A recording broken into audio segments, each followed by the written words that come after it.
back and live for another fantastic episode. Welcome to the Three Man Rush podcast. I'm your host, Landon Oliver, here with my two co-hosts, Andrew Scott and Big Jared Holly. What is up, fellas? Not much. Yes, Slow night. We are live. No football games. Kind of slow. Not really. Watching the Western Michigan, Central Michigan, a little bit of snow. I love watching football in the snow.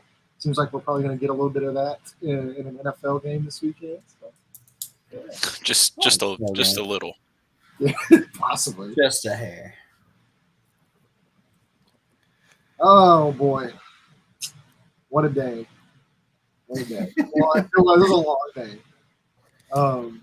But what was the? I think that was the most defeated intro we've had so far. Where all three of us. I've been in my fucking ass kicked all day, like all week today. Found out I got to work Thanksgiving and Christmas, or not Thanksgiving, Thanksgiving and Black Friday.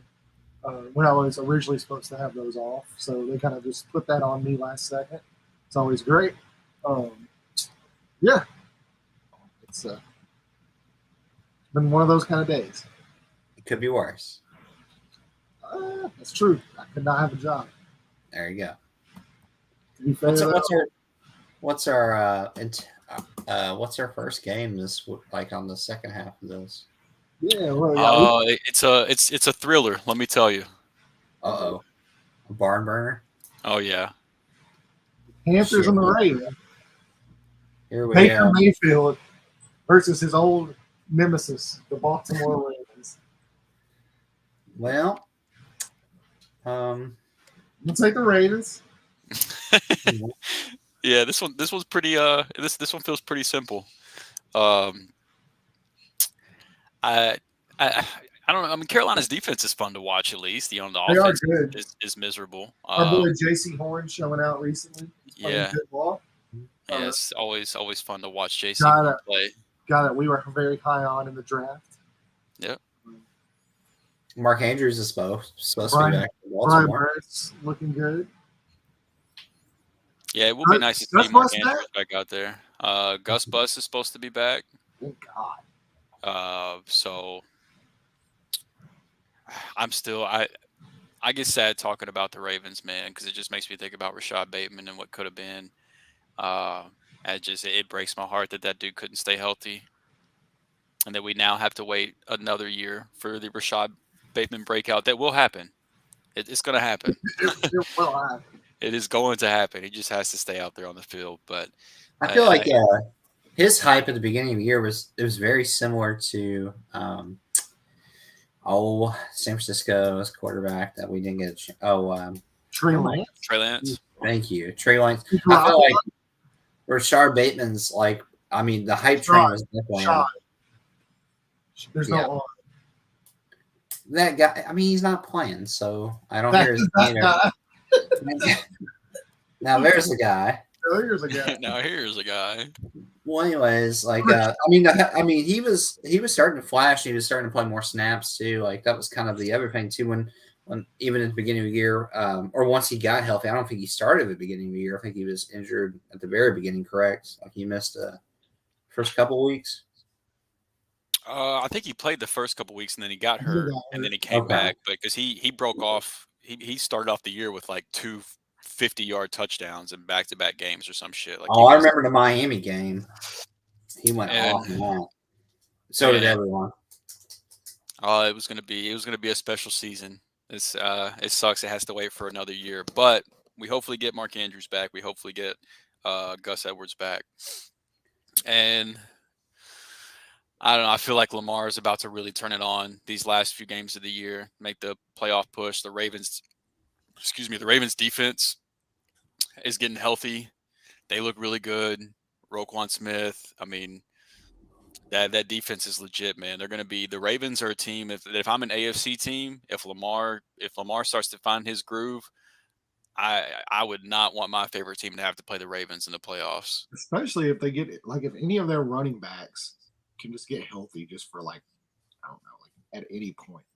And even Kenyon Drake hasn't looked bad the last couple weeks. Yeah, but I don't have Kenyon Drake on my fantasy team. So Yeah, it doesn't do you any good there. Nah. Yeah. I had J.K. Dobbins and Gus Edwards on my fantasy team. I've got every running back that's not healthy for the Ravens. And on the Panthers side of the ball, on the offensive side, man, it's like there's no hope for DJ Moore because Baker Mayfield's starting. So like there's no reason to get excited for DJ Moore because Baker Mayfield hates DJ Moore for some reason. But he doesn't have Robbie Anderson to throw to anymore. So he'll throw to Terrace Marshall or something. He will not throw to DJ Moore. He'll throw it to the dirt. Is where yeah, that would be the main place he throws it to, or he'll just throw it to the Ravens. Are we done with Baker officially? Yeah. Can we say he's dusted? Yeah. He's a backup. And maybe he might be a backup's backup. No, it ain't that bad, but yeah, he's a backup. But they do still have Deontay Foreman though, and that dude is balling. Like he looks like a legit NFL starting running back. So that's exciting. Before he tore his Achilles, I was a really big Deontay Foreman fan whenever he was in Houston. Like it seemed like he was about to have his breakout moment in Houston. It was Lamar Miller he was about to overtake? Yeah. Right? Yeah. Whenever he had the Achilles tear. Like you could kind of tell that there was something Lamar special there. Miller. So it's feels really like cool forever ago. Yeah, I know there's a little name that we hadn't talked about in a while, right? Yeah. But it's nice to see that talent finally get to come through and get to see him fully healthy.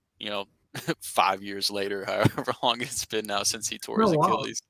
Yeah, it's been a while. Yeah, but it's almost like somebody was talking about how good he was last year, and everybody just chalked it up to me being a troll for the Titans, and not that he was actually.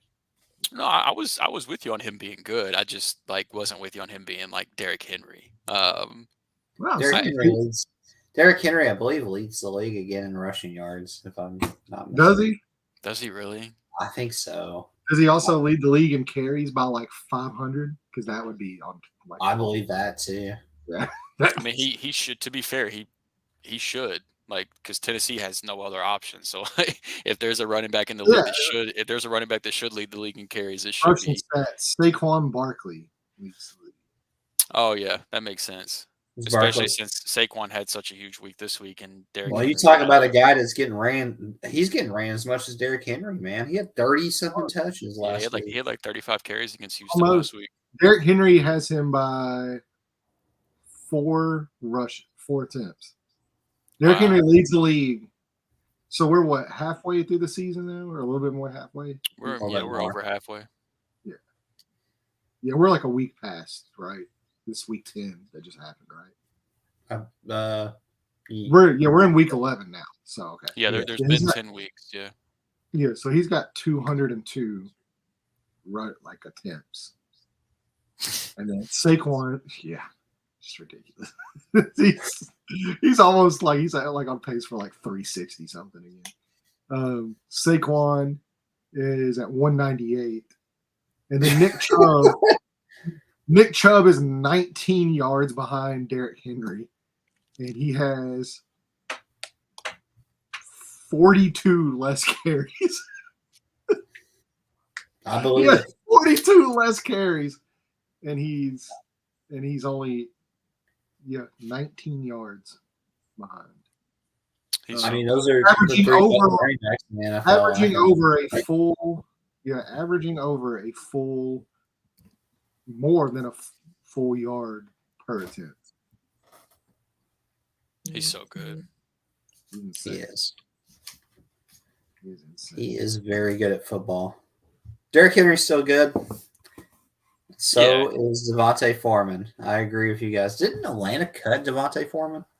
No, that's you're thinking of Devontae Freeman. Freeman. Oh well, yeah. He's been. And this is Deontay Foreman. I cannot pronounce names tonight. He only played. Actually, to Jared's credit, 2021 Atlanta Falcons running back Deontay Foreman. I thought he got cut by Atlanta. Yeah. Wow, nice call. Former Indianapolis Colts running back. I remember the Colts. I remember the Colts day. He had a very short stint with Atlanta, but they never did he. They cut him. Yeah, so he signed. Yeah, so he's been around. He's a big AFC South guy. He's was bounced with around Houston the past few 2017 and 2018. Was with the Colts on the practice squad. 2019. That was after he tore his Achilles. I had him stashed in a dynasty league whenever he signed. Whenever he was picked up by the Colts. That's the only reason I remember that. We cut him from the practice squad. The Titans signed him in 2020. Never really used him much. Falcons signed him in 2021 onto the practice squad. I don't even remember. I have no recollection of that at all. Cut him in season. Titans picked him up in season last year. Obviously, and he did what he did. And then he did what during he did. the Derrick Henry injury. Yeah. And which means the Falcons lift. There was absolutely no drop off in production from Derrick Henry to Dante Foreman. Zero drop off in production. So. I think Foreman's a good back. I don't think he's as good as Derrick Henry. No, I don't either. But he's definitely he's a starting running back in the league. Yeah. I mean, I guess like sentiment, yeah, but I mean, like in reality, there was zero drop off because in that running backs don't matter. In that particular year where Deontay Foreman was on the upswing of health and Derrick Henry was on the downswing of health, yes, they were on an equal playing field. Every other year of their careers, they have not been on an equal playing field. But yes, for that, so when Deontay Foreman was healthy, for that stretch of like 6 games for one season, yes, they were equal. Derrick Henry is like the last breed of the workhorse running back that's left, really, in the NFL. Wow. It's those couple guys at the top. Foreman, more yards per carry this year. Henry, Saquon, and Chubb lately. Like for the Browns. Yeah, they've kind of phased out. I would say Jonathan Taylor going forward from like here on out. He should be. Will more than likely be that guy as well. It would make the most sense. They will use him very similar to how they used him last year because Jeff Saturday knows. He'll average over 20. Oh yeah. Jeff is absolutely about to establish it. Yeah, 100%. Yeah, that makes the most sense. He did it. Well, he did it last week, and you saw what happened. Yeah, it makes. I mean, it does make sense. That's if the offensive line's going to start playing better, it only makes sense to feed him the ball over and over. But I've got the Baltimore Ravens. Yeah. I also have the Baltimore Ravens to win this game. I'm super excited now. JT's finally gonna like. If they get carries, like he'll finally once again Justin Tucker, JT, be the best running back outside of Nick Chubb in football. I'm excited. You think he's better than Saquon? Jonathan Taylor, like I think he's both of them. I think he's a better runner. Well, you said running back. You didn't say runner, and running backs is more than just being a runner. That's tough, actually. I think Saquon's the best overall running back in football. Now that we've gotten to see him healthy this year, I think he is the best overall running back in the league. With that. I think Nick Chubb and Jonathan Taylor. As far as pure runners, I agree. I think those guys are both better than Saquon from that standpoint. I think Nick Chubb's the best pure runner in football. That's my opinion. Yeah, I'm good with that. But I don't think Nick Chubb doesn't have the only thing Nick Chubb doesn't have that JT does, and like Nick Chubb can break away from dudes, but JT is like Jonathan Taylor. Yeah, he has a different gear that he hits than almost anybody really. Kenneth Walker's looked really good, and like when you talk about someone that can break off huge plays, like oh yeah, he's a big play waiting to happen. Yeah, Brees Hall's looked really good before he got hurt. The NFL's running back situations. That one guy down there in Jacksonville, he's looked pretty nice. Etienne's looked pretty good. He sure has, man. Talk about breaking off. Look at the AFC South running backs. Running back central. Damian Pierce has looked excellent. That's why it's one of the worst divisions in football. Because they got the good running backs. They got the best running backs. They have the best. They have the positions that don't matter anymore in football. The AFC South. Hey, speaking of Saquon Barkley, this guy's about to have a field day this weekend. This is a fun game, man. This is 40 touches. I think he gets 30 touches again. What a treat, man. What a treat for Saquon to get to go from the Houston Texans to the Detroit Lions in back-to-back weeks. No wonder he cut off extension talks. He was like, "No, I'm about to play the Texans and the Lions. We're going to table these extension talks for a couple weeks. Watch what I go out here and do." He was like, "Bro, have you seen my schedule? I'll wait." I'll talk to you guys in like 3 weeks. I'm fixing to show you. I'm gonna make it do what he do, and then we'll talk about the Saquon's about to eat, man. So quietly, the Lions have won 2 straight games. They have. It's such a shame that streak has to come to an end. It was fun while it lasted, though. I don't think it was very quiet. Very well. I don't think it comes to an end. Oh, spoiler alert! I think in New York too. I think they rattle off 3 straight, man. Aiden Hutchinson's looked really fucking good too the last couple weeks. Like their defense has played a lot better. It's still not great, but I think offensively they can keep up with the Giants, and I think the Giants are a little overrated on defensively. I like the Lions this week. Interesting. Yeah, I have no faith in Goff going into New York and beating this team. I like both. Like +2, like you got to factor in as well. The Lions are a dome team, and I get it. This is out in the weather. It's cold in New York. Mm-hmm. I've seen Goff in the cold enough to know exactly. That California kid. California he shrivels up. He shrivels up like my dick in the cold, man. Like there's no shot. It's he's a grower, not a shower. Yeah. So no, I don't feel good about Detroit this weekend. Which I mean, you can never feel good about Detroit any weekend, but at the same time, like I don't know. I feel like the Giants. I mean, obviously they've overachieved. I feel like they're a pretty good football team. They're well coached. They are well coached. Have I ever told you guys how much I hate domed stadiums? I'm the exact opposite. I think every single stadium should be a dome. I agree. Let me not. I love the weather. Not dome. No. I think every single stadium should have a retractable roof. I think for teams building new stadiums, that should be a requirement. That's how I feel. I think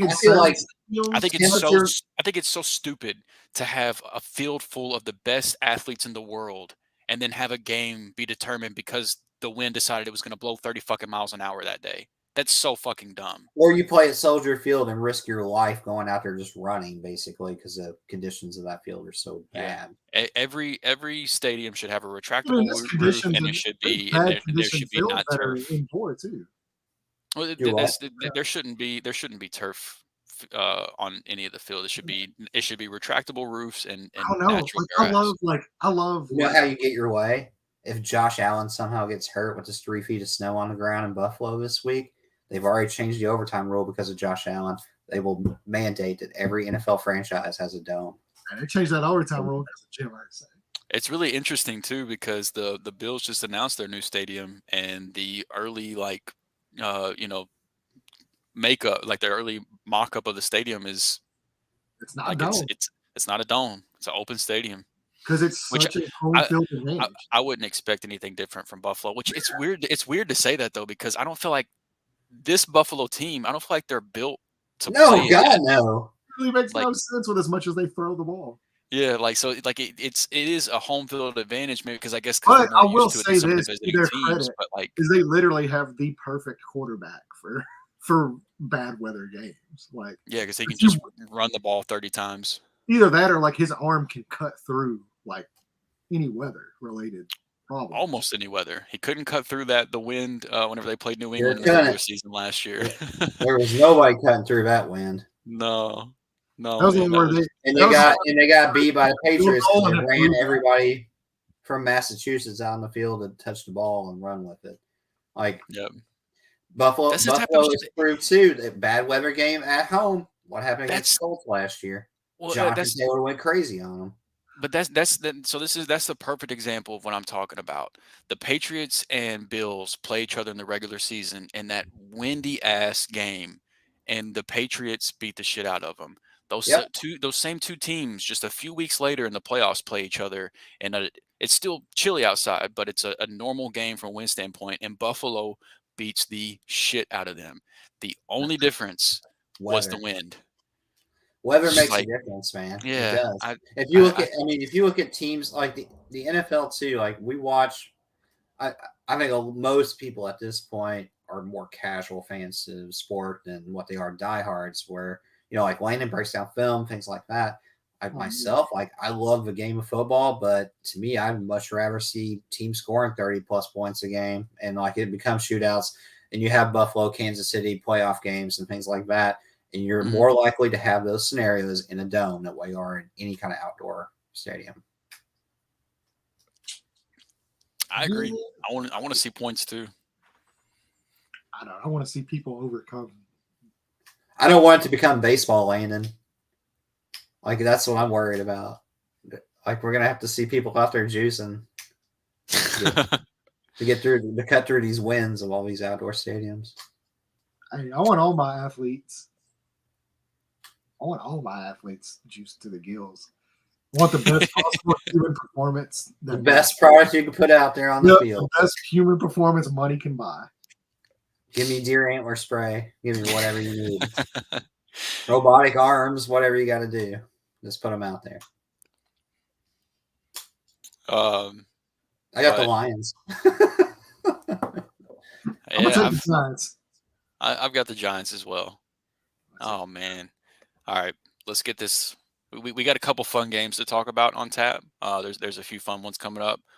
This one is not it. So we're gonna have to fight through this next matchup real quick. Las Vegas Raiders versus the Denver Broncos in the puke bowl this weekend. No. The only defense that's made the Denver Broncos offense look like a normal offense this year so far was the Las Vegas Raiders earlier this year. So I actually think that the Broncos offense is going to be okay this weekend, even without Jerry Jeudy. The Raiders defense is that bad, and they've already shown us against this Denver Broncos team earlier this year that they can make the Broncos look normal. So I think Russ will be fine this weekend. I think no Jerry Jeudy means good things for Cortland Sutton this weekend. And yeah, and then on the other side of that, the Broncos defense, I think, is probably the best defense in the league. So don't like the Raiders offense this weekend. I haven't looked at Denver's weather to see if weather's going to be a factor in that game at all. I don't know if either one of you guys have any idea on that, but yeah, my game breaking analysis is I like the Broncos this weekend. Broncos country. High of 47. No real weather. Okay. I like that. So this game is really bad on paper for offense. And I don't know how much more Derek Carr can take mentally. After that dude looks broken. I mean, speaking of, did you guys see the report today that came out? That the only reason they can't fire Josh McDaniels is because they can't afford to. Yeah, because they don't have the money to. They wouldn't be able to fire him, pay him, and hire and pay a new coach. So he's going to coach this year and next year. Lock him this year and next year. So you're broke and heartbroken at the same time. Yeah, it's the worst place to be. Ooh, it's a country music video basically in Vegas right now. Hey, speaking of country music, how about the fucking Germany fans singing "Country Roads" last week? Oh, that was cool. Yeah, that was pretty sweet. That was pretty cool. Boring ass game, but that part was fun. Tampa's boring, man. They're becoming like a boring team to watch as well. Yeah, but anyway, award on fire. I don't feel good about picking Denver. I'll be honest with you. Russ has looked that bad, but the Raiders' defense is just so awful, and they don't put any pressure on the quarterback. I'll take the Broncos, and I really feel like Derek Carr. If there's any friends of his out there, they should really make sure to be on call after this game. I'm kind of worried about the guy, to be honest with you. Yeah, that's fair. That's really a shame, man. He's a good leader. I like. Yeah, he seems like he's such a great person, man. I do. I feel bad for him because, like, even on top of all this, he's probably going to get replaced by the Raiders this offseason as well. Like, on top of all of it, his contract is very cuttable, and they're going to have a top draft pick this year if things continue to trend the way that they are. They're going to be in a position to possibly draft a quarterback. So I think this is a pretty decent chance that he looks like a Raiders quarterback to me too. Like he kind of looks like a guy. Hear me out. I'm not taking shots at him or nothing either. He looks like he fits that culture, like the Raiders fan base, like the black and silver. Like I can't picture anyone else really currently in the NFL in that jersey behind center outside of Derek Carr. Marcus Mariota. Oh Lord. I'm talking about starting quarterback. He's a starting quarterback. Oh, only because Arthur Smith NFL franchise, man. The Falcons are not even an NFL franchise at this point. Atlanta has the Hawks and the Braves, and then some team that trots out on Sundays at this structural life. I don't know. I'd like to see the Raiders flip this thing around a little bit. I'll take the Broncos. Dude, I hate Josh McDaniels. I shouldn't say that. I don't hate anybody. I think Josh McDaniels is a snake, though. And I love to see him get exposed. Jake Plummer was the last. Was he even a? Yeah, he was a Raiders quarterback. Pretty sure. I know he was a Denver quarterback, but I think Carson Palmer was the Raiders quarterback. I don't even remember Carson Palmer as a Raiders quarterback. I remember the Palmer time. Yeah, he's always a Bengal to me. He played good in Arizona. He did play good. He did play good in Arizona. He's always a Bengal to me. Damn Bruce Arians, man. I tell you. Yeah, that dude knows what he's doing whenever it comes to quarterbacks, man. He does. So, obviously, I think everyone's on board with the Broncos, right? You ever read that book, by the way? Quarterback Whisper by Bruce Arians? No, I have not read that book. You should read it. It's awesome. Is Russ cooked? That's my question. Well, the answer is off Russell Wilson train officially. I'm not ready to give a definitive yes on that yet. I'm there. I'm close, but I know like everybody wants to put it on the coaches and like us. It's really not even that. Honestly, I still just blame the. No, I'm not saying you. I'm just saying like other people. Like they look at it and they're like, "Oh, Nathaniel Hackett's awful," and like while some of that he didn't do great the last few years with Pete Carroll. He didn't do great. What? He wasn't that great the previous year with Pete Carroll. It was just this last season with Pete, yeah, and he had that finger injury. I'm going to keep making injury excuses for Russ, basically, is what I'm getting at. I'm not. It's his brain isn't hurt, and that's his decision making has not been good either. Though. That's the biggest issue. But even whenever my issue is, even whenever he's throwing to open receivers and he makes the right read, I've never seen him be this inaccurate before. He's missing guys left and right. Yeah, that's the part that just doesn't make sense to me in terms of his accuracy. I don't know how you can go from being a really accurate quarterback to being one of the most literally one of the most inaccurate quarterbacks in the league. And I knew it was a downgrade between Sutton and Judy compared to what he had with Lockett and Metcalf, but I didn't think it'd be anything like it's been. Like this, it's bad football. No, like, the going from one set of weapons to the other is definitely not what has been the issue. Like Judy and Sutton are both really good NFL receivers. They might not be as good as Lockett and Metcalf, but they're good enough to where if you're a competent quarterback, you should be able to get the job done. Correct. But I got the Broncos. I think we all got the Broncos, right? Didn't we establish that already? Yeah, I'm taking the Broncos. Based on their defense. Literally based on their defense. All right, let's have some fun then, because I think this one's going to be a lot of fun. Let's talk about the Dallas Cowboys and the Minnesota Vikings. Uh-oh. The one-loss Minnesota Vikings. Fuck Kirk Cousins.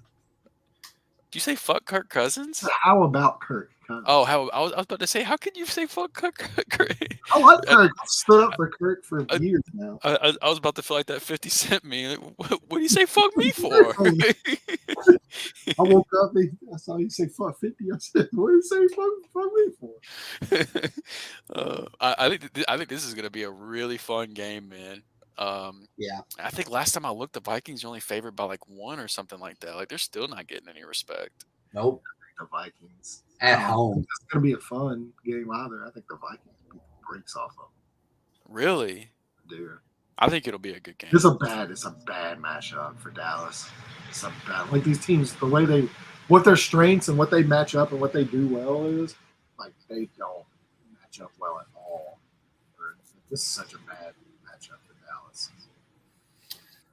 This could be a Well, Justin Jefferson did show up on the injury report earlier today, so he'll be fine. He'll be okay. I'm pretty sure. This has all indications of a Dalvin Cook Fiesta Bowl. Yeah. With the way Dallas is looked at stopping the run. Yeah, they're like a bottom 3 run defense. I think Dalvin Cook has a huge week. Yeah, the way Minnesota's offensive line's performing, like with Darisaw and O'Neal on the right side, like man, they've really been getting it done. Like the growth, if that offensive line is really done. Sorry, I got something in my eye. The growth from that offensive line basically turned that entire team around. Like it means that big a difference. Dallas needs to keep running. Credit too, like for not only like for like his play, but like in general, like the way that he manipulates the pocket and the way that he moves in the pocket and is able to keep his, I guess, well, I don't know what the proper term is. I just kind of blanked. Oh my gosh, it's on the tip of my tongue. Can't think of it. I don't know if it's the point that you were about to make, but I did read something today about how Kirk Cousins never really takes like deep drops. It's always quick drops. He's really, I guess, offensive line friendly. In terms of how he, in terms of how he operates in the pocket and his short drops and things like that. And he's been, man, I was so impressed watching them come back in that game against Buffalo. Like, just I even caught myself watching that game. I still have Kirk Cousins like denial brain going on, where I saw them fall behind a couple scores and I was like, well, that's a wrap. Like Kirk Cousins ain't coming back from this. And sure enough, man, they keep winning these 1-score games, and that type of stuff is supposed to balance itself out throughout the year, but they just keep winning these close games every week that they find themselves in one. So I don't know, man. I mean, in most years too, when he throws that second pick, he folds. Like that's it. And he went right out there and slinging, man. And he was throwing tight windows, Justin Jefferson's catch, obviously, like no one else is making that catch other than Justin Jefferson at this point. But the one that got them in range to kick the field goal to go up in overtime, well, that pass was unbelievable. I mean, like he was double covered and he threw it only his career, man. Like if you really think about it, like especially the last 4 years, like he's just been really good. Yeah, the moment he got Justin Jefferson too, he became a completely different quarterback as well. Before Jefferson, man, like what Jefferson's what is his second year now? Third year. Yeah. So, I mean, even like before, so 2019, 26-6, 2018, 30-10, 2017, 27-13. Like, I remember I used to hate Kirk Cousins because what he's doing for Justin Jefferson now, I was begging him to do it for Stephon Diggs, and he just wouldn't do it. He just kept passing to Adam Thielen, and I used to hate Kirk Cousins for that. And then he got Jefferson 35-13, 33-7. Yeah, this year is actually one of his worst years. He's 14-8. They traded Stephon Diggs. They traded Stephon Diggs for Buffalo's pick, which ended up being Justin Jefferson. And then it all worked itself out. Stephon Diggs got his quarterback that would hyper target him. And then Kirk Cousins got his receiver that he would finally hyper target this the way he should have been doing Stephon Diggs the whole time. So it all, the universe worked itself out on that aspect. So now I can like Kirk Cousins again. But yeah, I don't know, man. I think, Dallas's run defense is definitely really concerning. The offense, I'm not as concerned about. I know that Dak threw a couple picks, but last week against Green Bay, but I think he'll be fine. They should have won that game. They should have. They absolutely should have won that game. And if they drop this game as well, it's gonna be rough. Cowboys fans are gonna be down bad if they go from dropping that game to also getting beat by Minnesota. I think it's a shootout. I love CeeDee Lamb in this game. I like Dak Prescott in this game. I like Dalvin Cook a whole lot in this game. I mean, obviously Jefferson's like a great block every week. Yeah, yep. But the stars are out. Like this is like Tony Pollard is RB1. I think he will be RB1 the remaining part of the year. I don't care what they say about Zeke. I think they'll rest Zeke for a playoff push. But I think Tony Pollard makes that team a better team as well. He's more explosive, and they're probably going back to the Zeke this week, though. So I don't think they will. I think Jerry's a lot of smoke, man, on that. I think Tony Pollard's gonna be rode till the playoffs. I think if they're smart, that's what they would do. Pollard has looked great, but I don't know. Whenever it comes to Zeke, man, I kind of believe Jerry on that. That Jerry Jones loves him some Zeke, man. Loves Ezekiel Elliott. That's a damn shame. Tony Pollard looks so good, man. He has looked really good this year. I had always the last few years I have been kind of standoffish on the Tony Pollard over Zeke crowd. Like I still was kind of on the Zeke side, but yeah, he's fully converted me this season without a doubt. I think it's outside of pass protection, it's pretty clear that Pollard is the better running back in every other aspect. But Zeke's one of the best pass blocking running backs in the league. Gallup's starting to get his legs back. Dalton Schultz is getting healthy. I mean, Dallas is still a pretty good team. They absolutely are. Yeah. So it wouldn't be shocking if they won this game. Even I wouldn't be overly shocked. However, for that being said, I'll take Minnesota at home and Dalvin Cook at running back. I would be shocked if they won this game, honestly. Just because like I said, these are the kind of games they win when they shouldn't win. I just don't think this is a good matchup for them. Like, it's just not.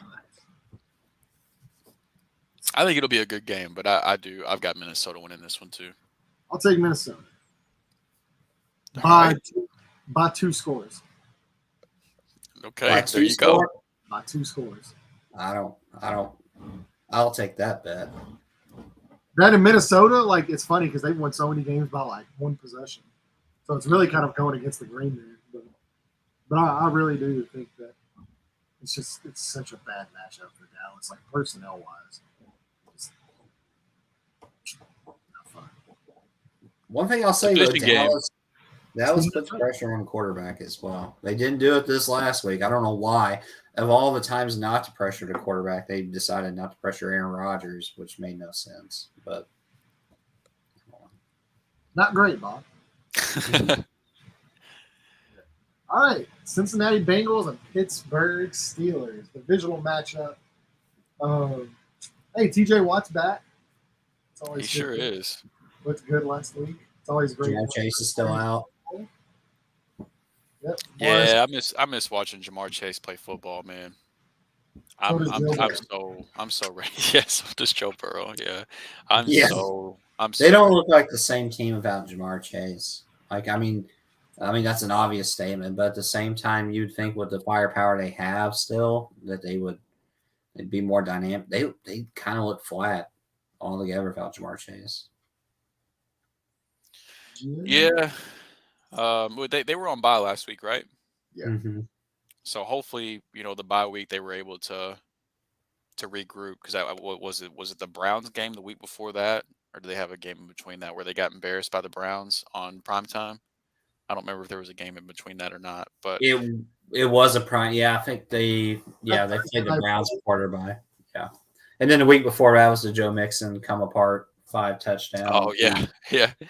So I don't know. I believe in T. Higgins, Tyler Boyd, in games where either one of Jamar Chase or T. Higgins misses. Tyler Boyd has usually been a productive receiver. Like he's as the third guy on the team, he's still a good receiver, but he doesn't usually give you a whole lot of production. But he's been able to step up whenever one of those two guys have been out. So I think their passing offense a really good number 2 option on like almost every other team. Yeah, right. So I think their passing offense will still be fine. I still have all the faith in the world in Joe Burrow. I'm not the least bit concerned about Burrow at all. The offensive line's still pretty bad. They've looked better, I think, as the season's gone on, and I think that'll continue to be the case as well. It's just so important for offensive lines to be able to gel, and whenever you bring in as many new pieces in one season as the Bengals did this offseason, it's gonna take time. But this will definitely be with Watt back. This will definitely be a nice test for that offensive line for sure. So, and then I don't know. I don't really know what to think about Joe Mixon this week. I don't like Joe Mixon this week. That's kind of how I'm leaning as well. That was what kind of led me to say that. I'm not really sure if I can have a lot of faith in Joe Mixon this week. This feels like it could be the Kenny Pickett week. You think so? With this matchup, I kind of feel like this could be the week. I feel like he's getting better by the week. I did like George Pickens. I think them losing Claypool kind of helps identify their 2 wide receivers that they primarily want to use. Mm-hmm. Yeah, I agree. Najee looked a lot better this last week running the ball. So I don't know. I kind of have a feeling on Kenny Pickett this week.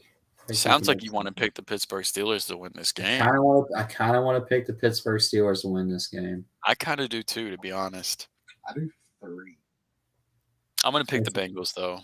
It's a divisional game. They're at home. I'll take the Steelers. Man, this is tough. Mike Tomlin's got to still get to 500 by the end of the year. He's never had a losing season. I want him to. I don't want him to have a losing season. I'm actively rooting for the Steelers to get over 500. Yeah, things change when you don't have a Hall of Famer at quarterback. Man. I'm going to take the Steelers. All right. Let's have some more fun. Kansas City Chiefs, Los Angeles Chargers, man. Sunday Night Football is going to be fun this weekend. Oh, no. I bet it's not. The Chargers are just too fucking, beat up. There's a chance they might get Mike Williams back this week and maybe Keenan Allen. And then there's also a chance that neither one of them plays. But yeah, they still have multiple defensive players also.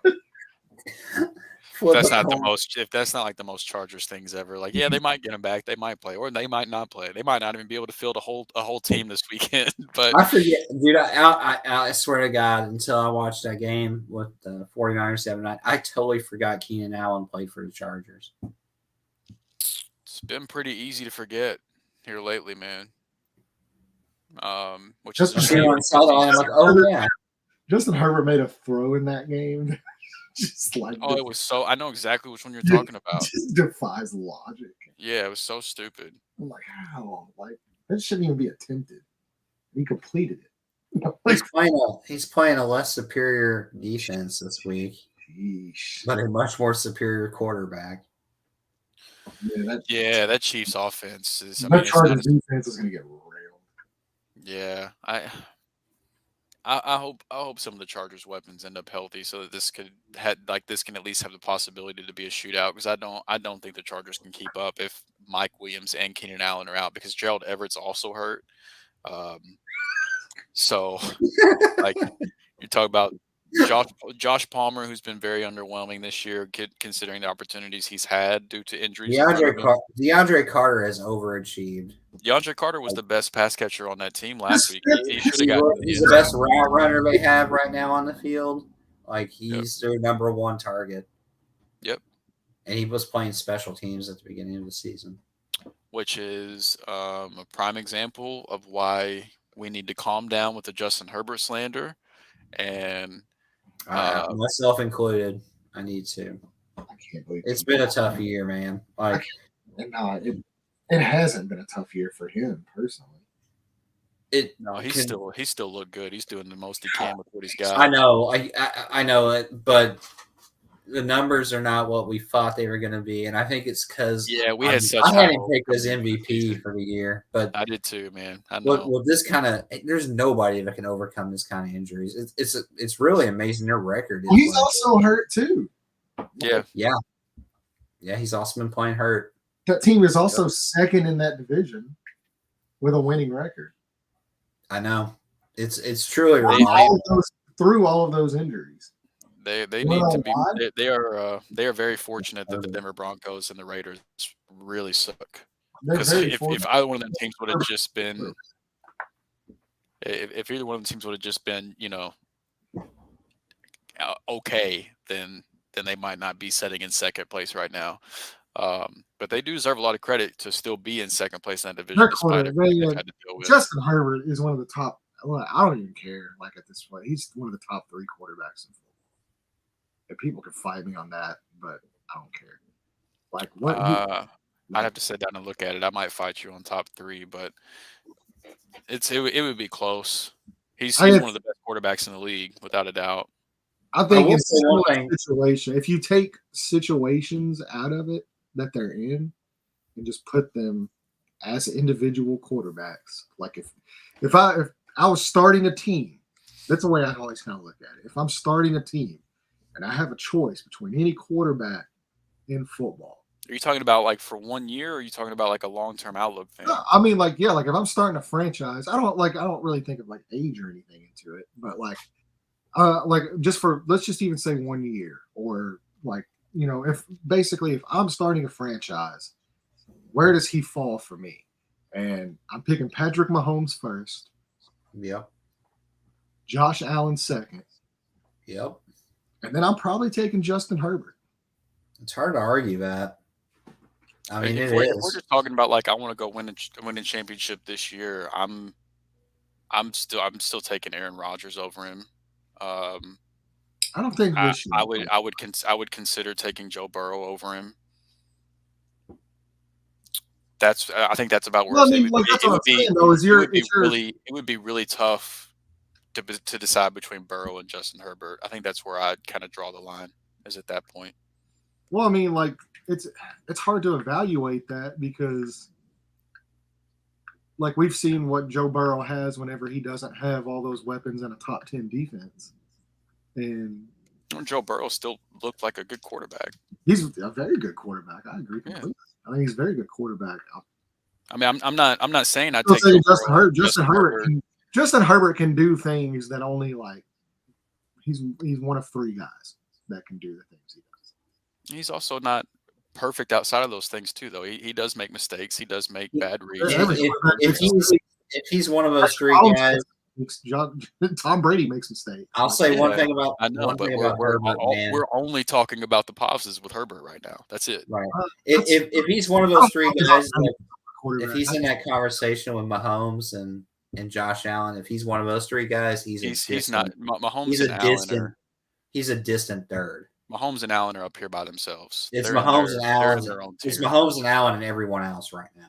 Yeah, absolutely. In my opinion, they stand out, man. Like it absolutely is. And the one thing too, I would love this. It's gonna piss people off. I know. Well, I don't know shit. I would love to see Justin Herbert with Andy Reid and Travis Kelce. He wouldn't be as good as Mahomes. I don't think so either. I think what Mahomes is doing this year, Mahomes has him on off. Where Mahomes is so special to me is what he does like off platform, like what he does as far as like whenever. I mean, how is he not? He's better within the structure of an offense too. Right now, he's the MVP. Well, I mean, I think within the structure of their offense, what they're asked to do is a completely different thing. Like you have one playing within the structure of a Joe. I'm just saying in general, whenever plays go right, he doesn't have to improvise. He's just as good at reading defenses. He's got a great arm, just like Herbert does. He can make all they're the both throws. great quarterbacks. That's why I'm putting Mahomes above them. It's because they can do the same things within the structure of an offense. But where Patrick Mahomes is so far ahead of everybody outside of Josh Allen is when the play breaks down. Outside, Lamar. I think Lamar's special. Justin Fields is special when the play breaks down. They're not Patrick Mahomes, though. I don't do rankings. I don't know. I don't like rankings. I think especially what Mahomes has done this year with, outside of don't tell me his weapons are trash. Don't. No. I'm not saying they're trash, but it's a brand new. It's a brand new receiving core outside of McCall Hardman, man. Outside of that, it's a brand new receiving core that he's throwing a ball. MVS is MVS. They don't. They don't. Run the they don't run the football whatsoever. Kadarius Toney is about to do wonders for that passing offense, man. He already looks like the best receiver on that team. Because he is the best receiver on that team. He is. He is. That was. I think them getting him. To me, that puts him right there with Buffalo. They're already the 1-2 who's coming out of AFC is one of these two teams is pretty much the mindset. To me, that move right there kind of puts them over Buffalo at this point. I wouldn't say the Kadarius Toney puts them above Buffalo. I think it puts them on a much more even playing field now. Yeah, they're on par. And even then, look, we're not even talking. I don't even think they're the best team in football. Who, the Bills? I don't think the Bills or the Chiefs are the best team in the AFC. Who's the best team in the AFC? It's the Miami Dolphins. The Miami Dolphins are the most explosive team in the AFC by a lot. In every game that Tua, they're undefeated whenever Tua plays and is healthy. Undefeated. I get it. You talk about somebody. He's in the MVP talks too, right? He absolutely should be in the MVP conversation. Yes. Yep. I knew it was going to be fun with Tyreek, but I didn't think it'd be like this. Dude makes some freaking laughable throws. Like, Jeff Wilson too. Like a lot of people don't think that's a huge. Jeff Wilson is a huge deal on that team. Chubb has been they are so good. You're on something, man. You're on something. Let's pick. They can match blow for blow with Kansas City and Buffalo as far as putting up points. Their defense is not very good, though. I know you can only play. I know you can only play the schedule that's in front of you, but I'm gonna have to wait a few more weeks before I buy into Miami. They beat Buffalo. I know they. I'm not saying they have zero quality wins this season, but I am saying that this hype train that's going on right now is off the back of wins against Pittsburgh, Detroit, Chicago, and Cleveland. That's all I'm saying, man. But they got their bye week, and then they've got Houston, and then they've got San Francisco, the Chargers, Buffalo, Green Bay, New England. I want to see that stretch of games happen before I'm ready to decide. They play the Texans, the 49ers. What signature wins does Buffalo have outside of Kansas City this year? The Bills, Packers, Patriots. You want me to just rewind the podcast a few seconds? What'd you say? I'm sorry. No. I just read off the same exact thing that you were. Yeah, no, I know. I'm you're willing to see them against there, yeah. I'm not gonna get fired up and say that they're better than the Chiefs or the Bills because they beat the. I don't think it's to me though. It's not about the opponents. It's what my thing is though too, man. It has nothing to do with the opponents or what they're doing. It's what they do themselves. The level that they're executing at right now, the execution and the attention to detail is it's easier to execute whenever you're playing inferior opponents. I disagree. You're playing against look, man, you're playing against yourself when it comes to execution things. You can execute calls and schemes, yeah, for sure, but you have to go out there they're playing against themselves. As far as executing and being in the correct positions. That has nothing to do with like the other team. Like, I mean, you're literally putting into game situations where you're practicing throughout the week. Are you just talking I about like, think the we're basic stuff like, that all yeah. that all good teams are supposed to do? Yeah, but all good teams don't do it. The Bills have not been executing at all, and it has nothing to do with like, are they talented? Are they more talented or less talented? Or are they playing inferior competition? They're just not executing. It's just bad football right now. And until they clean that up, but like you haven't seen that drop off from Miami. Like it's basically like it's like little idiosyncrasies. Like the attention to detail that they have is just like it's so far above almost every other team in football right now. And like it has nothing to do with the opponents. It's like what they do themselves.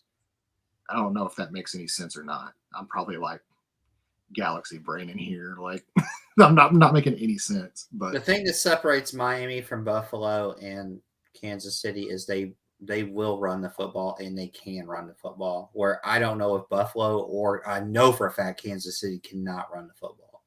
Like I have no faith in the Kansas City running backs whatsoever or the run game. Where Well, see, Miami, they're just now finally Miami, giving Pacheco a shot, who probably is their best runner on their roster. I So agree, but he now that also they've has the dropsies too. He's and fun. they're are you talking about like in the passing game or just putting the ball on the ground? No, he's fumbled 2 weeks Oh, in a okay, row. yeah, Like yeah, I and agree it's with that. like I, I, and I like I like their running back room. If they stick with Pacheco and McKinnick in passing situations, I like that running back room. I like it. I think it's an upgrade from Clyde for sure. I think he's Yeah, definitely looking more explosive, but I do know Andy Reid, and the moment that dude starts fumbling, they'll go away from him and they'll go right back to what they know and what works. Where yeah. Miami, I don't even really know if Kansas City can't run the ball or they if can't. they just don't want I to. don't think They they have. can. I just don't think they want to because they could just let Patrick Mahomes throw the ball 40 times instead, and like like having Mahomes like dialing up a couple screens or a couple short passes instead of running the ball a couple times is probably going to I be get more it. effective whenever you I have mean, it's a Mahomes. productive running You game. know. Just Whereas on like the first and goal. Bills, the Bills are like I'm with you on that. Like I really don't know if they can run the ball. The Chiefs, I almost feel like they just choose not to. But I do agree with what you're saying though that Miami, Jeff Wilson and Raheem Mostert and that Miami offense and that offensive scheme is definitely more run friendly than Kansas City and Buffalo's are for sure. yeah, that's just kind of like what I was talking about, like the execution, like the detail that offensive line has, the way they execute their assignments is just like super high level stuff. See, I haven't seen any offensive execution issues from Kansas City at all either. They have different game plans and different ways of going about it, but execution wise, I haven't seen. I think they have some lapses along the offensive line that it's not as good as what they could be. It's like they're like a lot of it's like Mahomes. Like that's why you see so many out of structure plays from Mahomes. I think Kansas City is the best team in AFC, and I think Miami's the most dangerous team in AFC. That's my opinion. I think Miami is. I would rather like already. It does sound blasphemous, but I would rather play Kansas City than Miami right now. We are letting the last couple weeks affect our brains on Buffalo a little bit too much, man.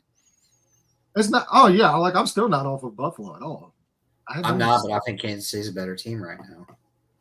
I know. Buffalo's got the best defense of all three of these teams, and their offense is just as dangerous as all three of these teams.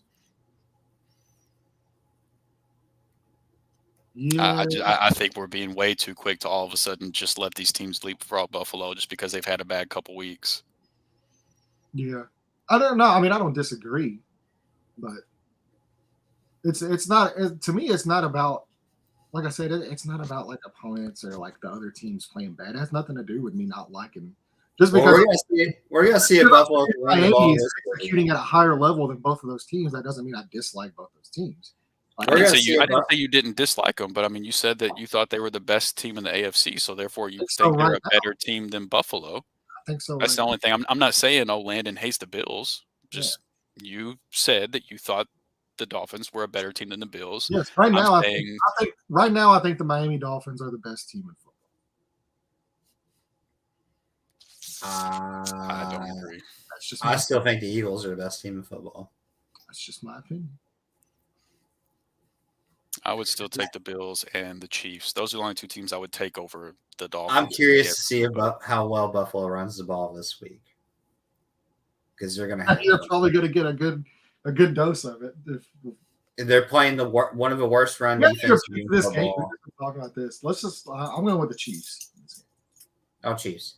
Oh yeah, definitely. But going back to, I'm not ready to get off the Bills yet. They're playing the worst, one of the worst run Let's defenses. keep talking about it. We can talk about whatever the hell we want to. Do we have them coming up here? No, we talked about the Bills at the end of yesterday's episode. But I mean, they got reference in this segment. Yes. Miami is on bye. Yeah. They got reference in it. So we're going to find out if they can run the football or not this week. They're playing Cleveland. If they can run the football on anybody, it would be Cleveland at this point. Their run defense is atrocious. And they're playing with weather conditions that are going to be a factor in this as well. So they're not going to be able to throw the ball. So this is the ultimate test. If they lose to Cleveland at home because they cannot run the football, then there is problems, and they are probably the second best team in AFC at that point. Yeah, see, I'm also not going to if the weather does what it says it's going to do, the weather, snow, I'm not about to. It's hard to get it. I'm not about to overreact because no team should have to play in 3 feet of snow because they are professional athletes playing for $1 billion franchises, and there should be fucking roofs on these stadiums. There's a good chance, though, man, that they're going to play a home game, whether they're 1 seed or not. And it's going to be in Buffalo, and there's a good chance they get these same weather conditions again. Oh, they might not. They're not winning their division right now. They'll win that division. I still think they win out that division, man. I didn't think and I'll say this too. Before they went away from the run, I didn't think Devin Singletary looked bad last week. I don't know. Their biggest problem. They lost the game for that reason, in my opinion. They run the ball. They just refuse. I don't know if it's Dorsey calling, the runs, or Josh Allen checking out of them at the line of scrimmage. Singletary had 2 touchdowns in the first quarter alone, and was doing whatever he wanted to do. They abandoned it in the second half. They didn't run the ball in the second. They were up 17 points. Yeah, I can't believe here we are talking about running the football. I think it's easy to get away from the run whenever you got Josh Allen behind center. Stephon Diggs. And you got Stephon Diggs and Gabe Davis out there catching passes. I think it could just be like I've never been a fucking offensive coordinator a day in my life. But if I try to put myself in the offensive coordinator's shoes and I'm standing on the sideline looking at that 6'5", 240-pound freak under center, and I'm like, man, I could just put the rock in his hands over and over and over. It would be really hard to tell myself, no, I'm going to hand the ball off to Devin Singletary. I don't understand. Ideally, though, you want to be balanced. That's right. Sure. My thing is, ideally you would. That's a lot easier said than done. My thing is, you start the game off by running the football, and you get up by 17 points, and you do the complete opposite of what was working at home. It makes no sense. I lost Atlanta a Super Bowl. It's a very valid question. I think and plus too, it's not like they didn't know either, because you go whenever you make the halftime adjustments, your quality control coach is up there, he charts all of that, and you're going that guy will usually go into the locker room 10-15 minutes early. They didn't have to abandon the pass. They could have literally picked up first down after first down and then just kept running. Yeah, they could run the ball 2 or 3 times in a row, and then percentages of runs on this down, percentages of passes on this down. He'll go through everything that you did in the first half. So you go in there and you're already you're looking at it okay, we're throwing the ball 78% of the time, and we're only running it 22% of the time. We're up by 17. We need to make the adjustment to try to grind out more clock, and depending on down, because that's all dependent on down and distance. Depending on down and distance, we need to make a concerted effort to try to get more runs. So then you go to your play call sheet and you make that adjustment. And for whatever reason, those adjustments didn't occur, And it's not like they don't have a good defense. I mean, that's been established as well. Like, so that even plays Their it. defense is a little beat up right now, though. Yeah, Like, the whole team's they're just banged up right now. like me saying they have the best defense of these three AFC teams is somewhat projecting health, moving forward. Because they are a little beat up right now. So the Bills defense we've seen. I really think I don't know. Maybe I'm expecting to see. I'm just really high on Bradley Chubb though at the same time. So that's a great acquisition. Bradley Chubb, the only issue has ever been staying on the field. He's an impact player as long as he's healthy. He just has never, like his entire career since he's been drafted, has never been able to stay healthy. But as long as he's out there on the field, the dude's a difference maker. Yeah, I think that like the more comfortable he gets in that defense, like I think you're really gonna start to see that defensive line take off. That would be a big deal for their defense. That would go a long way because they were, before Bradley Chubb, they were having a lot of issues getting pressure on opposing quarterbacks. So if they can flip the script on that, would be. You saw it this week against the Browns. Like they really got after the Browns' offensive line. It's easy to do when you're playing that kind of lead, though, too, man. Like whenever you can just peel back. Well, that's like it's like Cleveland wants to run the football. Cleveland doesn't play well from behind. And they just allow those guys now to like pin their ears back and just go. Like it's you're not worried about gap assignments and any of that shit. Like no, you can it's literally just like, hey, like go get the quarterback. Yeah. So they also could have ran the ball any which way they wanted to with any of those running backs, and it wouldn't have mattered. Cleveland's run defense was that bad. Mm-hmm. Yeah. Their run defense is bad. But shit, they still threw for 300 yards. Yeah, because that's what makes them the most dangerous team to me is they do have the speed and the weapons that. Yeah, they got speed everywhere. It's a track meet. That whole team is like lightning quick. Two of the fastest running backs in the league. Two of the two fastest receivers in the league. Yeah. I mean, is there anyone else that's up there with Tyreek and Waddle in terms of speed? I don't think so. That are actually like I'm not talking about like a John Ross type guy that runs a fast 40, but he doesn't contribute on the football field. Like actual contributors, is there anybody that has the game speed that Tyreek? Short area quickness, man. Like the acceleration of those guys is just like they might have like the two fastest receivers in the league, two of the fastest running backs in the league. Man, it's like the anticipation. And two has been great.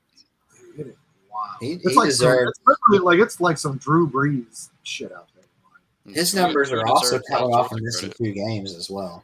Is what? His current numbers, which are off the charts impressive right now, is also missing 2 games this season. Yeah, basically. That's what I'm saying. They're undefeated. 3 because I mean, he missed the game he got hurt in. He missed a decent amount of that too. He basically missed 3 games this year. Yep. Games that he starts and finishes, they're 7-0. Mm-hmm. They have not lost a game. I mean, you could see that Tua was a difference. That his first came back after those concussions. I mean, the whole team just, there's just a different energy whenever he's out there on the field. Like, there's no question that Tua being out there is a huge difference for that team. Tyreek Hill was big on this guy before the season started, and Tyreek got a lot of shit this offseason for what he was saying. He sure did, and he has been able to back it up. Like, to me, him and Mahomes' divorce basically is one of the cleanest divorces in the history of football. Yeah, they're both just thriving. Yeah, it's unreal. Like, I was one of those people. I will be the first to admit it. I was one of those people that whenever Tyreek got traded, I was like, oh man, Tyreek is about to take a hit. Like, he doesn't have Patrick Mahomes anymore. He's about to struggle. He doesn't have Andy Reid and Patrick Mahomes. Mm-hmm. There's no way he can produce what he's been doing in the past 4 years, and he's not skipped a beat, man. Not only is he producing, he's on pace to have the best season of his career and one of the best seasons for any receiver in NFL history. Yep. Like, it's been incredible, man. And now, when he plays games in November and December, he's still playing a lot of those games in Miami, opposed to Kansas City, where the field gets harder, the ball gets harder. Like, it's It's colder in Miami, but it's not like Kansas City cold or anything. No, I mean, it'll be comfortable in Miami. right. That'll be gorgeous football. Like to me, gorgeous football weather. I'm not about that 20 degrees in Lambeau bullshit. That's not football weather to me. That's perfect football weather. No, it's perfect football weather. Who's tougher? Who can overcome the most? Yeah, who can come out wearing less clothing for warm-ups in the snow? Exactly. Like, man, that guy's fucking cool, dude. You see he was out there in nothing but boxers warming up in the snow, man. Like, I love it. It don't get no cooler than that, dude. I love it. Give me that shit all fucking day. All I'm saying is if you're going to pull a move like that, you better come out and play your ass off. Yeah. You better not come out and look like you're fucking cold and tired. You're out there raw dogging it during stretches. Raw dogging it. My dog was out here just staring at me. We got the next game here. Oh yeah, we got one more game to talk about. We got Monday Night Football. San Francisco Fraud Niners against the Arizona Cardinals. I'll take the 49ers, sir. I honestly feel bad for Arizona. Isn't that new Call of Duty update coming out or some shit this weekend too? Warzone 2 dropped today. Today, 49ers. The new Battle Royale dropped today. I feel bad for Arizona, in all seriousness. Like, they had Hollywood. Hollywood was playing so well. He was. The week before Hopkins comes back, Hollywood gets injured, goes on IR. Yep. Hopkins is playing well. Ertz is playing well. Hollywood's window to come back from IR is they opened up his window to come back from IR today, and then they lose Zach Ertz.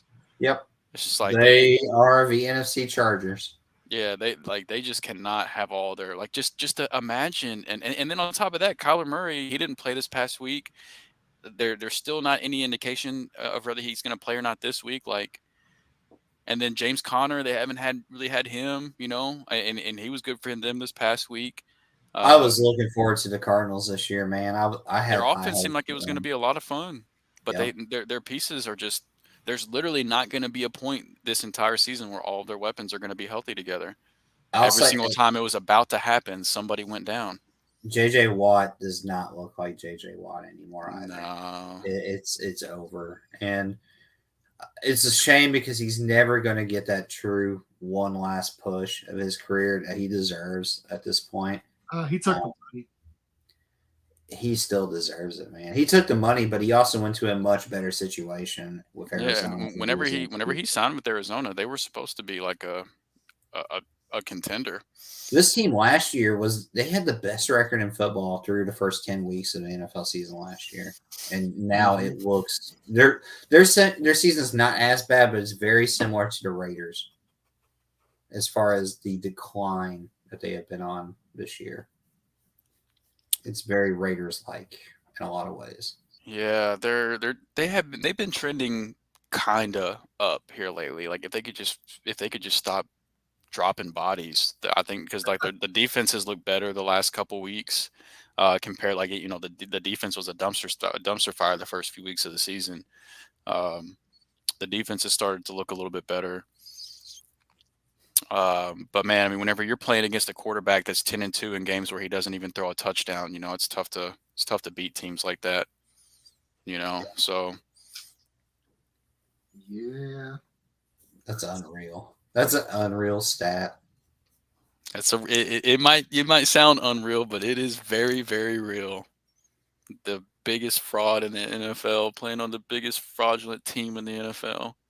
Are you a Seahawks fan at this point?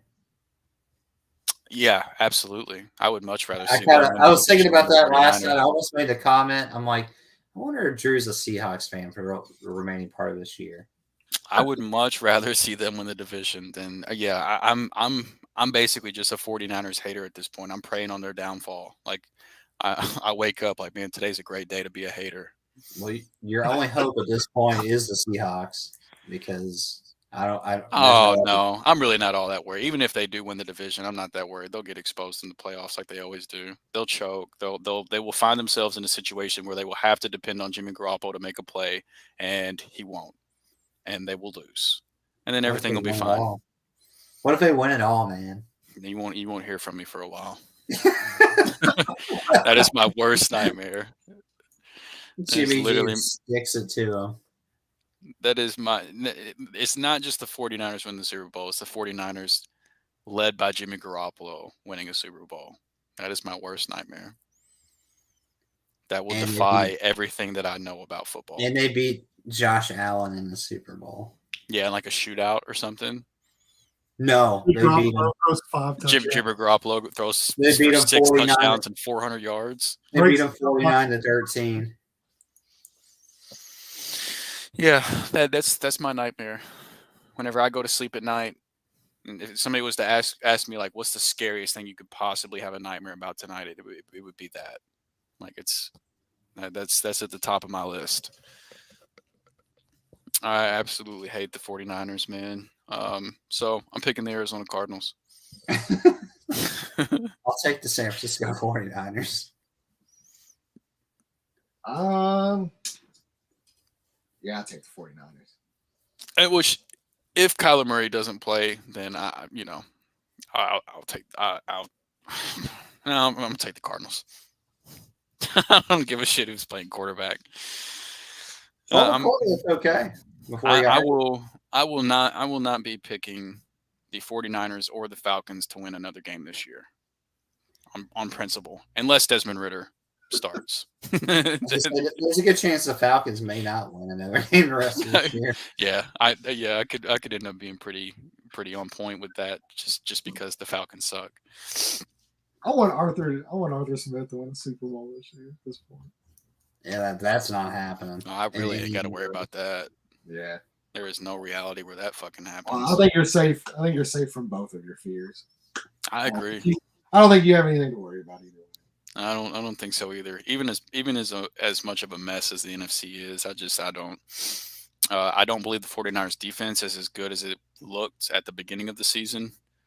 I do think that the teams they were playing at the beginning of the season played a factor into people. I saw on television people comparing the 49ers to the 85 Bears at the beginning through 3 weeks of the season. There's only one 85 and you can rewind this podcast to like week 4 or week 5, whatever it was, whenever I said this defense is not actually this good. And they've got Jimmy Garoppolo at quarterback, so I'm not really all that worried about the 49ers. But man, the skill position players though. Deebo Samuel, Brandon Ayuk, George Kittle, Christian McCaffrey, Elijah Mitchell. It's an all-star team. Holy shit, man! That offense is so scary. Imagine if they had anybody. Imagine if they had anybody else at quarterback. That is literally an all-star team. What you just that offense is unreal. You mean any other like starting level quarterback or like any other quarterback? Pretty much any other quarterback. Because they've had you could grab AJ quarterbacks. You could grab like AJ McCarron off the Battlehawks, and I think that they'd be all right. I mean, look at all the other quarterbacks that have started for San Francisco. They all have a losing record except for one guy. Jeff Garcia. No. Oh. Although Jeff Garcia would be awesome with this team. Yeah, he would. Jeff Garcia would put in work. Yeah, no, I mean, as much as I talk shit about Jimmy Garoppolo, he is better than Nick Mullins, than the backup options that they had backing up. Who was the other guy? It was Nick Mullins, and there was CJ Beathard. CJ Beathard. CJ Beathard. Yeah, their backups have not been very good backups. It was a John Gruden favorite as a first-round prospect. I played CJ Beathard a few weeks. Or was it Nick Mullins? Games in DFS. John Gruden loved. You said you played CJ Beathard in DFS? There was like a Sunday night football game, and the whole time I was watching, I'm like, man, Jimmy Garoppolo is really not that bad. CJ Beathard was out there. Their backups have just been that bad. Which granted, there's not very many teams that have good backup quarterbacks. There's still plenty of teams that don't have good starting quarterbacks. So Carolina has either. They don't have good. Yeah, they don't have a starter or a ends. backup. That's That's true. disaster. Yeah. Carolina really is a disaster. You want to know a fun fact about Carolina? Here's a fucking brain buster for you. They could have drafted Justin Fields. They should have. They actively chose not to draft Justin Fields. That shit is crazy to me. Hey, It was crazy to me the day after the draft. Again, you can rewind this podcast to the I was gonna say, NFL draft reactions. Like, why the fuck did Carolina pass on Justin Fields? They already have Justin Fields going to the 49ers. Do they already have Sam Darnold on the team at that point? He was going to be their answer. Yeah. Yeah. They have 2 number 1 overall picks at quarterback, right? That are backups. Was Darnold the number 1 pick as well? Darnold was Darnold was 3. 3. 3. I didn't know if it was the Jets traded. The Jets traded with the Colts. Well, I know Baker was a number 1. Baker was number 1. Yeah. The Jets had the number 6. And they got beat out by PJ Walker. The Colts had the number 3 pick. The Jets had number 6. They traded the number 6 pick and 2 second round picks to jump up to 3. They took Sam Darnold. The Colts took Quentin Nelson, Rocky Yassin, and was it Michael Pittman? Y'all took a guard at number 6 overall. I know Big Q's. I know Big Q's a beast, but I knew he was a first round pick, but I did not realize he was the number 6 overall. Overall. Holy shit! Which I would have to go back and look at that. I'm sure there's somebody there that at a premium position that would have been worth drafting, but I don't know who went 7, 8, 9 in that draft. 2018, yeah, because they took Darius Leonard too, the second round, and everybody crucified him for picking Nelson, a left guard and a middle linebacker. And they both became. They're both great players though. They're both all pros. If you're gonna draft. If you're gonna draft positions that aren't quote unquote premium positions, 2018 draft. You're drafting all pros. So these are the players that went above. I want to know who went after Big Q. Okay. 7, 8, 9, 10, 11, 12. 7 was Josh Allen. 1 pick. Wouldn't have been a bad idea. Well, they had Andrew Luck. Oh, Luck was still there at that point? Yeah. Okay, yeah. Then quarterback's out of the question. You don't know that Andrew Luck's just going to automatically decide to retire. Exactly. So quarterback's out of the question. Okay. Roquan Smith, which they drafted Darius Leonard around later. So, but it's better value. Mike McGlinchey, Josh Rosen, ooh, Minka Fitzpatrick. He's bald. Yeah, he's also a safety. Yeah, it's a kind of another. Vita Vea, defensive tackle. Defensive tackle, though. Deron Payne, defensive tackle. These are all good players, but it's not. Marcus Davenport, Colton Miller, Derwin James went 17. Safety. That was one of my best calls that year. Was that Derwin James would be was way underdrafted, and I know he was a safety too, but. Jair Alexander went 18. Those were 2. I wish we were doing the podcast back then because those were 2 of my favorite first round picks that year that I talked about on if I was to go reactivate my Facebook and pull receipts from that, those were 2 of my favorite picks. And my initial reaction as soon as the first round was over was that those were 2 of my favorite picks. Derwin James and Jair Alexander. So, all in all, Big Q at really, it's crazy to draft left guard. Yeah, DJ Moore at 24. They could have used their wide receiver. Yeah, Calvin Ridley at 26. Okay, so that's probably which they weren't, neither one of them were projected to go in the top 10. Yeah, they weren't looking back now, they would have been worth a top 10 pick. But they weren't projected to go that high. So, the Big Q pick really isn't all that terrible, all things considered. Well, not to mention they had Andrew Luck at the time, and Andrew Luck was sacked. They needed to protect Luck 15 times that entire season. Yeah, they needed to protect Luck. So yeah, that pick really isn't all that bad. I don't want to say bad. It's a good pick. Yeah, it's a good pick. Plus, they got Braden Smith in the second round. Yeah, that was their other. Yeah, that was their pick. So the two Jets picks became it was Quentin Nelson with the 6th pick, Braden Smith, the starting right tackle. And then Shaq, No, and then Rocky Yassin Rock Yassin. the next year because it was 2 second-rounders. So they got their 2nd-rounder that year and the 2nd-rounder the next year. And then Rocky Yassin became Yannick Ngakoue technically. So they got Yannick Ngakoue, Quentin Nelson, and Braden Smith. You think you guys should have just held on to Rock Yassin with how well he's playing for Vegas? Like he's like the only good defensive player Vegas has right now. Yeah. Well, only good player in the secondary. I've been such a big Rock defender, man. I've had to defend that guy for 2 years. He's played really well this year. People are just so fucking impatient. Like young corners got to learn, man. Like he's got to learn, and he learned. He was fucking awesome last year. Not even like it's not just like a 1-year thing for him this year.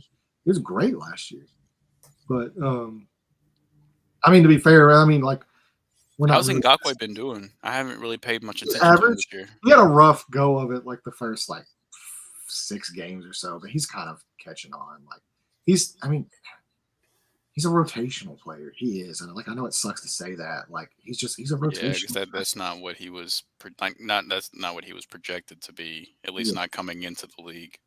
Yeah, I mean, like he can't stop. Guy. Yeah, he can't set an edge. He can't stop the run. Like he needs to be rotated in on passing downs, and then like you need somebody else out there the rest of the time. And I'm not willing to give up a young cornerback for that. But at the same time, we have Stephon Gilmore and Isaiah Rodgers, and both are like. I know they're playing well. Both are 2 of the best cornerbacks in football, so it's not exactly like we're like hurting at that position, but. He made a hell of a play on Devontae Adams in that game too. There was another play I saw. It was like Isaiah Rodgers, a play or two before the Devontae Adams play. Comeback really impressive too. Yeah, that's a bad motherfucker, dude. He's a bad dude. It was on the right side of the field, right? Yep. Yeah. Whenever Devontae Adams ran that comeback, and he like ran the route with that recovery. Really that recovery speed is just nuts. Like it was so fast. That was a really impressive rep. He is actually like the computer lovers PFF. The analytical guys. Yeah, he is the number 4th ranked cornerback in football. Wow. He's fucking good. He's really good, man. He needs to be on the field all the time. That's impressive. He's good. He is really good. So yeah, we've got a young corner. I think he could play at an all-pro level. Plus, like his ball skills are just phenomenal. Like they don't throw at him very often. Like, but whenever they do, like that guy will make plays on the ball. He will get picks. And then Gilmore, of course, is just Stephon Gilmore.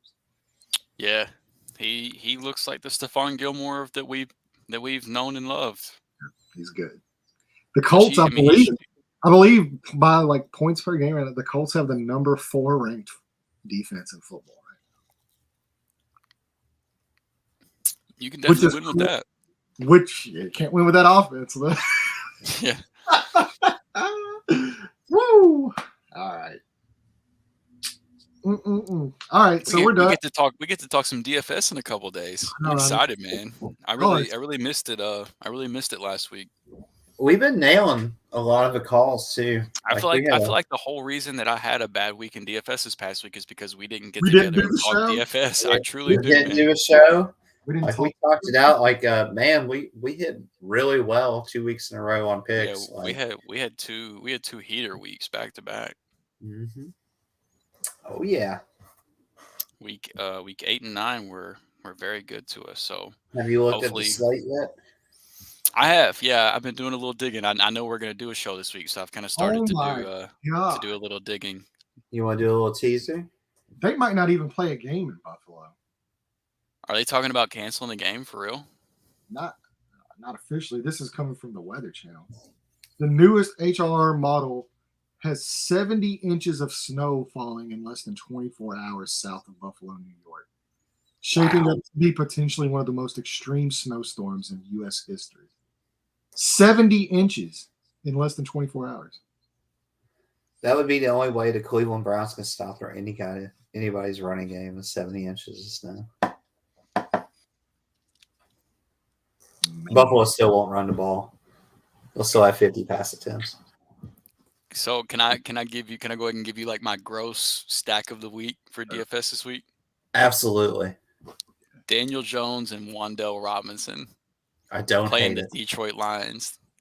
Jeff Okuda, who's been their best corner, doesn't travel into the slot where Wan'Dale mans, and they've given up at least 70 yards to slot receivers 7 out of 10 weeks so far this year. And 4 of those 7 weeks that somebody had 70+ yards, they also had a touchdown. So with how bad Detroit's defense is, yeah, I'm gonna have at least one gross lineup that's gonna have a Daniel Jones, Wan'Dale Robinson stack with a bring back. I haven't decided on my bring back yet, but Can I give you a cheap option? Yeah, That's absolutely make you want to puke in your mouth. those are my favorite. How about Kendall Hilton? I like Kendall Hilton this week for Denver. Absolutely, yeah. Playing the Vegas secondary, no Jerry Jeudy. Is he quarterback this week? yeah, he's quarterback. Yeah, he might mix in play a little quarterback this week. Yeah, I think it's deep. It's a deep play, but he stepped right in whenever Jerry Jeudy went down and had a good week this past week in Tennessee.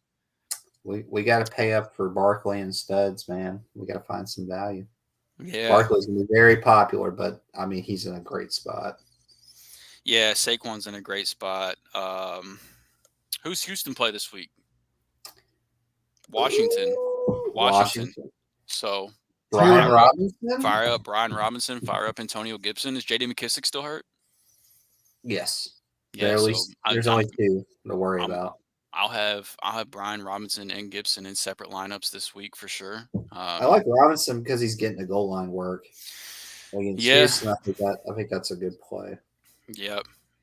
And I think he'll get some ownership, but it won't be anything crazy. Dalvin Cook, obviously, he's kind of that whole game is stackable. 1, 2, 3, 4. You could play. He's only the 6th most expensive running back on the slate this week, and he plays Dallas, man. And that run defense. You could play Gak with Dalton Schultz, CeeDee Lamb, run it back with Cook and Jefferson. Full on game stack that game. I wish I could predict what's going to happen with Baltimore's secondary, or not secondary, Baltimore's running backs. Because Carolina's tough against the pass, but their run I worry defense about Mark isn't Andrews. I kind of like Lamar naked though. Yeah.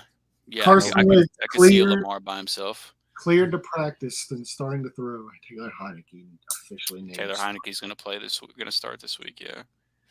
Cordell Patterson against Chicago's going to be interesting. You want to hold on to that pick, though. I know we hate him, but David Montgomery is the only option they have in the backfield. Oh, I will definitely be playing David Montgomery this week against Atlanta with no Khalil Herbert. Yeah, absolutely, man. It stinks because Justin Fields takes so many rushing attempts away. I think Montgomery will be popular, but I think Fields is going to get so much ownership because what he's done the last few weeks. So if we play Montgomery, and he's not going to be like a super sneaky play, but if he gets the touchdowns instead of Fields, then we look smart. And that's actually brings me to one of my other points. Y'all know we got a show on Friday, right? Yeah, we got plenty of material. Too much. We got plenty of material. Oh yeah. I'm kind of nervous about Fields this week, and that's really scary to say after the weeks that he's had. 3 weeks in a row is gonna be very tough to. He topped 40 3 weeks. Honestly, it's not even about like the consecutive weeks. Like, I love Justin Fields in matchups where they are playing against explosive offenses and they have to play catch up. I don't like Justin Fields for fantasy purposes in games where they could be in the lead or it's a close game and they're in control. Like, I need Fields to be in catch-up mode and fuck it mode, and Atlanta's not going to force him to be in fuck it mode this weekend. Atlanta does not throw the ball enough to where Fields doesn't have any opportunities. Exactly. So I just don't know if the volume's going to be there. So I don't really know if I'll play Fields this week. He'll probably be one of my fades this week. We still got a couple games. We still got to, 48 hours to research this before we gotta get on here and put our final calls in. But yeah, he's one of the guys I'm most nervous about playing this week for sure, given how What about great a he's been. Kenny Pickett stack? I don't know if I've got the balls for that one, man. We know where the volume's going to be. Yeah, I mean it's Deontay and Pickens, and I mean he likes the Muth, man. He likes Freiermuth, so there is still 3 options there that you can choose from. I don't know. What about Matt Ryan, Paris Campbell stack? Because everybody's going to play Jonathan Taylor. The last 3 weeks, Matt Ryan's been the starter. Paris Campbell has been a top 20 fantasy receiver. Last 3 Matt Ryan starts, man. Wide receiver 11, wide receiver 8, and wide receiver another top 10 finish. Matt Ryan likes him some Paris Campbell. He does like him some Paris Campbell. I like Paris Campbell. Does week 11? I like this slate, man. It's gonna be fun. I'm so excited for Friday's episode. I cannot wait. I've been itching to talk about fantasy football, man. It's my favorite thing to talk about. It's been 2 fucking weeks since we've said anything about fantasy. We need to get. We're running out of season, so there's going to be 1 week. There's going to be 1 week this year, and I got to plan it. And I'm really leaning towards this week of doing the 150. I wish season's just getting started. I'm really considering 150 max in the Millie tournament. Are you? I'm considering it. This might be a good week to do it, man. I feel good about this week. I do too. I really do too. I think I'm gonna end up. I won't max out like that, but I think I'm gonna end up putting a decent amount of money this weekend too. I think it's a good week. Draft season's almost here. I'm ready for that. I'm excited for that too, man. That's been one of my favorite things about us doing this show is putting in a lot of work. The NFL draft stuff. You guys do your homework on it too. I'll get a chance to be at the Senior Bowl and stuff this year too. So. Yeah, that'll be really cool. Boots on the ground for the 3-Man Rush podcast. I've started doing my. I haven't expanded to quarterbacks yet, but I've started doing like dynasty rookie stuff for running backs and receivers. Receiver classes. Starting to get that going. Have you hopped on board with Quentin Johnson as wide receiver 1 yet? Quentin Johnson? Quentin Johnston, yeah. No, Johnson. Well, you a big booty fan? You like booty? No. It's between Johnson, Jordan Addison, and Jackson Smith-Njigba for me. It's between those 3 guys. I have not decided who wide receiver 1 for me is yet, but it'll be between those 3 guys though. It'll be Quentin Johnston. Hey, I do like Johnston, but I don't know. Refresh my memory. Did Duke Johnson, was he the kick returner for Buffalo this last week? Yeah. I thought he got a couple snaps too in the backfield. Naheem Hines. And they just signed him. I thought I dreamt it, and then I don't know why. That was a real thing. You said Johnson or something like. Oh, I need to ask this question before I forget because I honestly couldn't remember if Duke Johnson actually was the kicker. Wide receiver for TCU. Yeah, Quentin Johnston is a wide receiver for TCU, and he's legit. Really good. He's really good.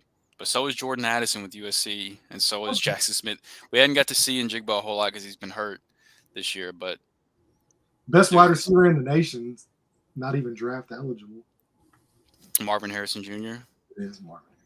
Yeah, yeah, he's really good. Yeah, I love it. I hope he's really good, man. I loved his dad. Yeah, Marvin Harrison was fucking great. The silent assassin. Hall of Fame. Literally, he shoots you.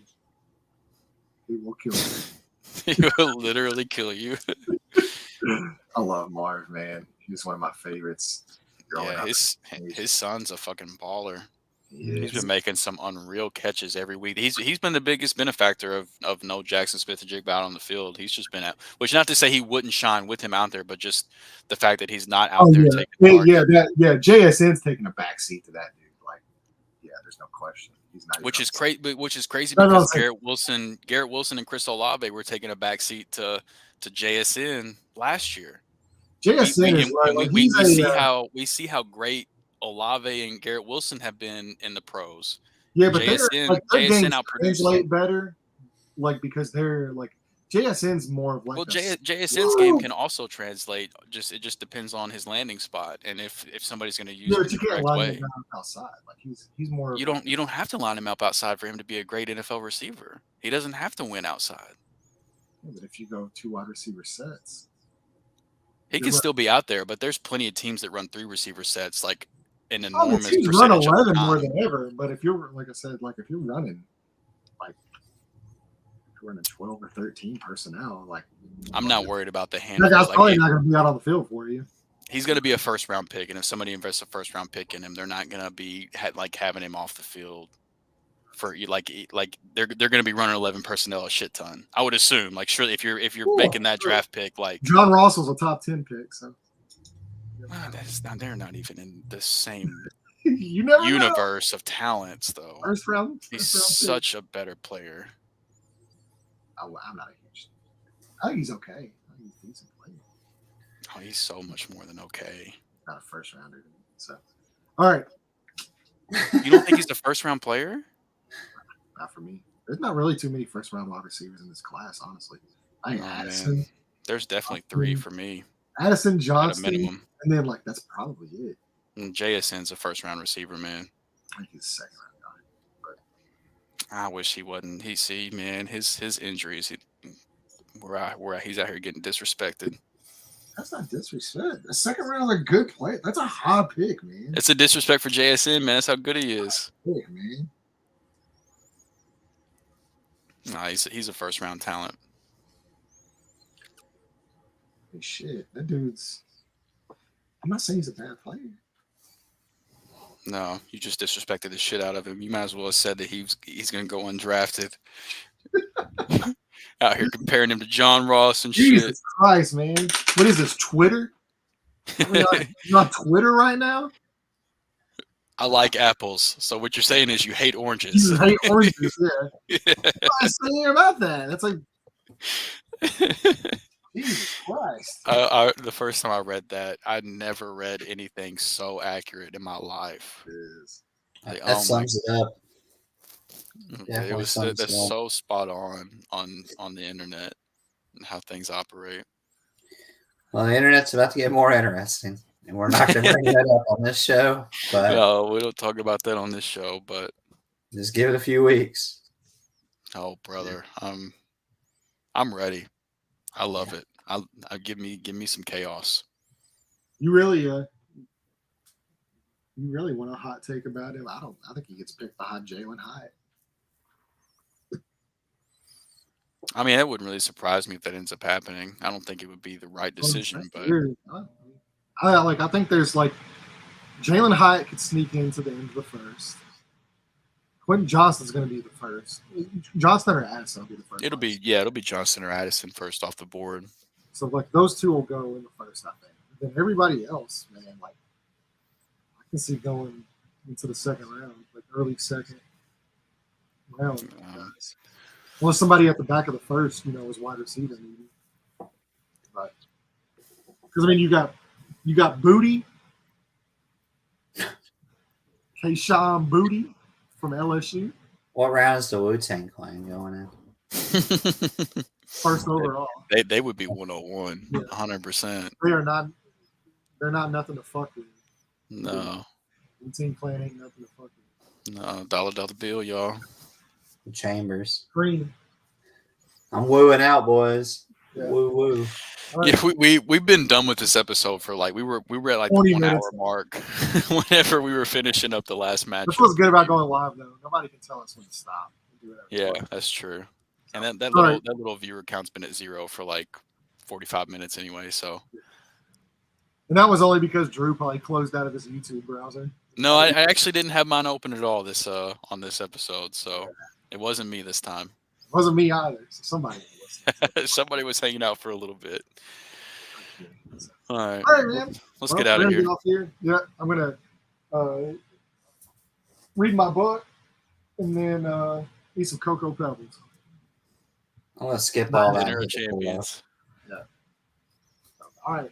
I'll see you guys later, and get ready for that DFS preview at the end of this episode. That's gonna be a full show on Friday. So we'll deliver the goods on Friday. And if you are a Colts fan, if you listen to this, make sure to check me out on the Blue Stable tomorrow night. We'll be going live with that as well, previewing the matchup for the Philadelphia Eagles on a really good Eagles film stuff that I've gotten through over the last couple of days. So I'll check in on that. If you're an Eagles fan and you're interested in how your team operates, come hang out.